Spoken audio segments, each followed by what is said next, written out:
Morning guys, Moorhuhn here. Today I want to take a look at my druid, and it's more or less a summon Vinebeard druid, which sounds crazy and is fairly crazy, but what exactly it does we will take a look at in a minute. I will just clear this area here for a moment so you can see how the build plays in general, and yeah, after that we'll take a look at the gear, at the skill trees, and whatever else is important for the build.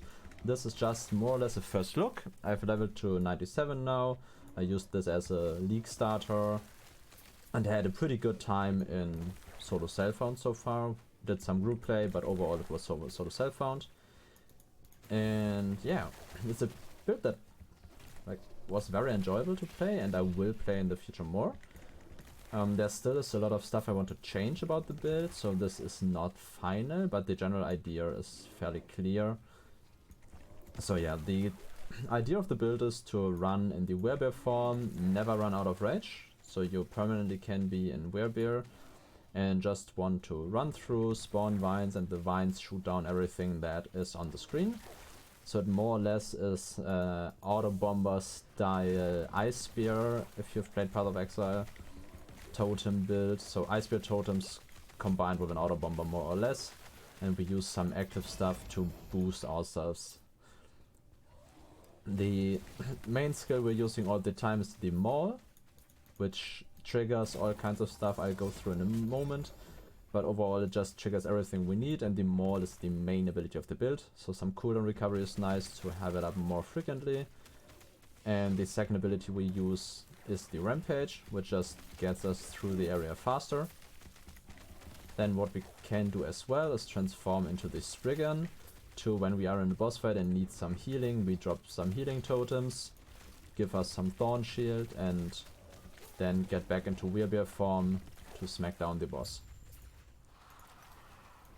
This currently is at, I think, let's just check, corruption 200 something. I played up to corruption 350 or 320 or something like that, I believe.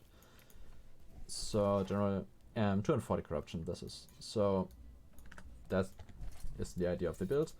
So let's take a quick look at what we're doing. So the main part of the build is that Maul triggers Fury Leap, and Fury Leap triggers vines. Where is it? Where's the... Here? There? There. Fury Leap has a chance to summon vines, which is 100% at 4 points. So this triggers this, and these two buff. That's like the general idea. So we just use the beer to have a lot of defense and to buff our minions, because when we use Maul, we gain 200% minion damage, and these vines that are everywhere, they are minions but play like totems. So we have an excuse, we are no minion build, we are a totem build, disguised as a minion build. But yeah, we are an ice spear totem build more or less. And so we are buffing minion damage, this buff stacks, so more cooldown or less cooldown on the Maul gives us more uptime on more increased minion damage, so this can give like 600 to 800 minion damage if you have enough CDR. And then we have the Fury Leap, which cleanses ailments, heals, and does divines. So the Maul also cleanses all negative effects of us every 2.5 seconds. Then we have divines that buff all of our minions with cast speed, flat damage, and a whole lot of other stuff. And then we've got the Summon Spriggan, which runs around here and shoots at enemies, which gives an aura of base crit. And the base crit is for all the minions. It also deals quite a bit of damage, is cold converted, and gives spell damage flat, which is useful for the summon vines, because the vines is like the main part of the build. We use currently the range vines. I will test with melee vines around, but currently I'm not sure if I want to play range or melee. Both are very good, but use somewhat different gear, because the one scale with spell damage and flat spreader, the other scale with melee damage and melee flat damage. So we would have to jiggle around some gear slots for that.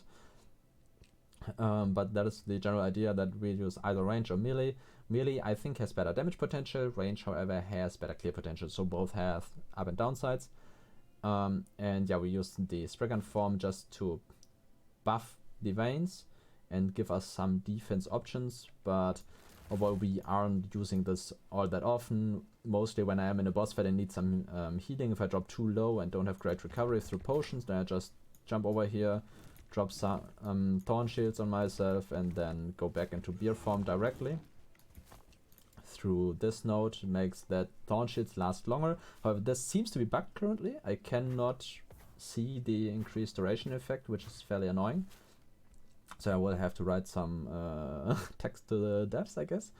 But yeah, it also makes that we directly transform back into the Werebear, which is fairly nice. Because we don't have to transition twice then and can go directly into the Werebear form.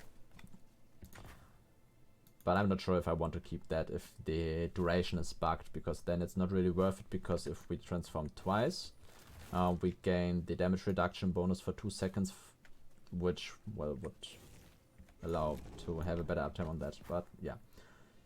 And that is the general idea of the build. I don't want to go into specifics of the nodes too deeply here. You can just pause and check my nodes I currently have activated. There of course is some potential for change, and yeah, as I said, I will swap some stuff around still, and yeah, but this is the general idea of the build. In the skill tree, we mostly go for like health and attunement. We get some endurance, we have endurance cap, we currently have block, we have armor. I will get rid of block likely soonish, because I want to swap to dual wield for more damage. And then we trigger more health here, we trigger more, we scale more endurance here, we scale a lot of attunement, we get some penetration and attunement for our minions, and then we get Moorhuhn, which gives a lot of damage reduction, but only when we are hit by melee, which is somewhat annoying, so I'm not sure if I want to keep this. It's 9 points, I might spend that somewhere else in the future, but currently I keep it, because when we take melee damage, there's a very, very good defense, so this will stay for the moment, and I'm not sure about that. Like, I tried with Moorhuhn, that gives a chance to gain Boar on melee hit, but we don't hit fast enough to keep this up all the time, so yeah, I'm just not sure about it. We'll have to see how it turns out. Then about the items, the 3 main items currently are the Tears of the Forest, the Epoch of Frozen Light, and the Eterous Path.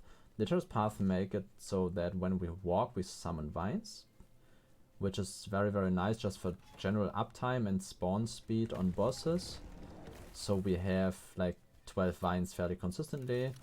If you see that you're running low on vines without the boots, you could theoretically do a double vine spawn with the Leap Slam Bear Transform Maul, which summons 6 vines instantly, which is fairly strong.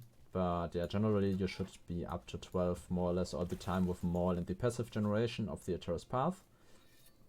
The Tears of the Forest gives plus level to Spriggan and Spriggan form, and also regeneration per summon vine, so this makes that we have all the regeneration. However, I want to try with Garden of Rage so that the vines generate rage, and we might not need the amulet anymore, and I might have to, or I might be able to swap to another amulet, which could potentially be better, but I'm not sure about that yet.